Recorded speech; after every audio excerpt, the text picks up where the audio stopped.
फिर एक काइजू को याकुहामा शहर में देखा गया। वो इतना विशाल होता है कि इंसान उसके पैरों तले कुचले जा रहे थे। उस काइजू का आतंक पूरे शहर में गूंजने लगा। आसपास के लोगों को रेस्क्यू करे जा रहा था। वो काइजू काफी गुस्सेल था और तबाही मचाना उसने शुरू कर दिया था। मिसाइल जैसी चीजों का भी उस पर कुछ असर नहीं हो रहा था। बिगड़ते हालात को देखकर डिफेंस फोर्स को वहाँ आना पड़ता है। वो अपने काम में बहुत ही माहिर होते हैं और उनके वेपन्स काफी एडवांस थे, जिससे काइजू के शरीर के चीथड़े उड़ने लगते हैं। उन्हीं में से एक बंदा काइजू को घायल कर देता है। उसकी छाती के बीचों बीच एक गड्ढा बन चुका था। जब वो फटता है तो उसके मांस के टुकड़े दूर दूर तक फैल जाते हैं। दूसरी तरफ हम अपने मेन कैरेक्टर काफका हिबिनो को देखते हैं। उसकी एक छोटी सी टीम होती है जो शहर की साफ सफाई करने का काम करते हैं। डिफेंस फोर्स की वाहवाही करने बहुत सारे लोग आए थे। उनके बारे में नेशनल टीवी पर खबर चलती है। काफका इसी जगह से जा रहा होता है, तभी वो रुक जाता है कैप्टन मीना का नाम सुनकर। इसी लड़की ने उस बड़े से काइजू को मारा होता है। काफका अपने लोगों के साथ सफाई में जुट जाता है। मरे हुए काइजू के मांस को काटकर अलग करा जा रहा था। असली मुसीबत इनके सर पर होती है। काइजू का खून बहुत ही गर्म होता है, स्किन पर गिरता है तो एसिड जैसा रिएक्ट करता है। दूसरों की नजरों में ये लोग कचरे से कम नहीं थे। मांस के टुकड़ों को हटाने में ही इन्हें कई हफ्ते लग जाते हैं। फिर भी डिफेंस फोर्स सारा क्रेडिट ले जाती है और इनके हाथ कुछ नहीं लगता।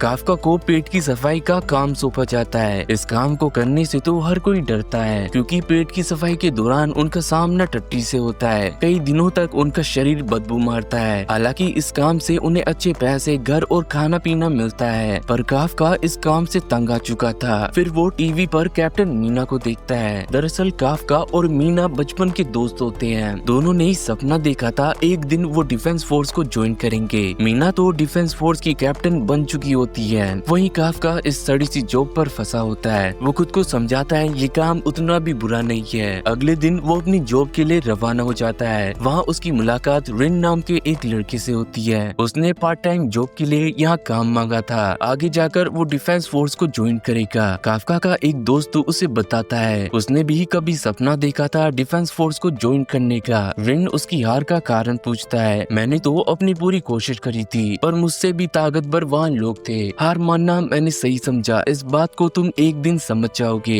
रिन कहता है ऐसा कभी नहीं होगा। हार मानने की वजह मैं जीत पर विश्वास रखता हूँ। काफका खुद को कोसता है। उसकी कोई भी बेइज्जती करके चला जाता है। रिन का आज पहला दिन होता है और उसे पेट की सफाई का काम सौंपा जाता है। ये जानकर काफका मन ही मन खुश होता है, पर उसे भी यही काम करना था। वो रोने लगता है और कई तरीके के बहाने बनाता है। मजबूरन काफका को वो काम करना पड़ता है। उसका बॉस रिन से कहता है वो बच्चों की तरह नखरे दिखाता है, पर अपने काम को बखूबी करना जानता है। अगर वो डिफेंस फोर्स में होता तो वहाँ भी अपना बेस्ट करता। लंच टाइम में रिन की हालत खराब होने लगती है। उस बदबू को वो झेल नहीं पा रहा था। काफका को बड़े मजे आ रहे थे, पर उसकी हालत भी बदतर होती है। वो रिन को विटामिन फूड देता है, क्योंकि खाना तो गले से नीचे उतरेगा नहीं। बदबू को रोकने के लिए वो रिन को 2 रबड़ देता है। इन्हें लगाकर वो कैसा लगेगा ये जानकर वो शर्माने लगता है, पर काफका की जिद के आगे उसे हार मानना पड़ता है। सुबह से शाम हो चुकी थी। दोनों उस बदबू भरे काम को अभी तक कर रहे थे। उनके बाकी साथी घर जाने के लिए निकल चुके थे। फिर रिन काफका के पास आता है। उसे लगता है वो सुबह का बदला लेना चाहता है, पर रिन तो उसका शुक्रिया अदा करता है। आज का वो पहला दिन उसी की बदौलत झेल पाया था। मैं कोई नहीं होता किसी की जिंदगी के फैसले लेने वाला, पर मैंने तुम्हारे चेहरे पर वो उदासी देखी है जब तुमने अपनी हार को एक्सेप्ट करा था। अगर तुम मुझे गलत साबित करना चाहते हो तो मैं इंतजार करूंगा। वैसे भी डिफेंस फोर्स की एज लिमिट को बढ़ाकर 32 कर दिया गया है। काफका मुस्कुराते हुए उसका शुक्रिया अदा करता है। अचानक ही एक छोटा काइजू उन पर हमला कर देता है। रिन मरने ही वाला था, वो तो काफका उसे धक्का देकर दूर गिराता है। ये क्रिएचर वो होते हैं जो बड़े काइजू के पेट से बाहर निकले होते हैं। वो रिन से कहता है तुम यहाँ से चले जाओ और जल्दी मदद लेके आना। रिन किसी कायर की तरह उसे अकेला छोड़कर भागे कैसे। वो कहता है मेरी जान की तो कोई कीमत नहीं, पर तुम आगे जाकर डिफेंस फोर्स को ज्वाइन करोगे, तुम कितने लोगों को बचा सकते हो। उसकी यूं बातों को सुनकर वो भाग पड़ता है। काफका उसका ध्यान भटकाते हुए अपनी तरफ लगाता है। वो भागते हुए एक बिल्डिंग में घुस जाता है और चीजों को तोड़ते हुए वो जंप लगाता है। तभी हम काफका का पास्ट देखते हैं। वो मीना के साथ बैठा होता है। एक बड़े से काइजू ने उनके शहर को तबाह कर दिया था, जिसमें मीना की बिल्ली मारी गई थी। तब से मीना ने ठान लिया था वो डिफेंस फोर्स को ज्वाइन करेगी। काफका को उसकी फिक्र थी। वो मीना को डिफेंस फोर्स छोड़ने का कहता है। मीना उससे एक वादा लेती है, हम दोनों में से सबसे काबिल ऑफिसर कौन बनेगा। कहानी अब प्रेजेंट में आती है।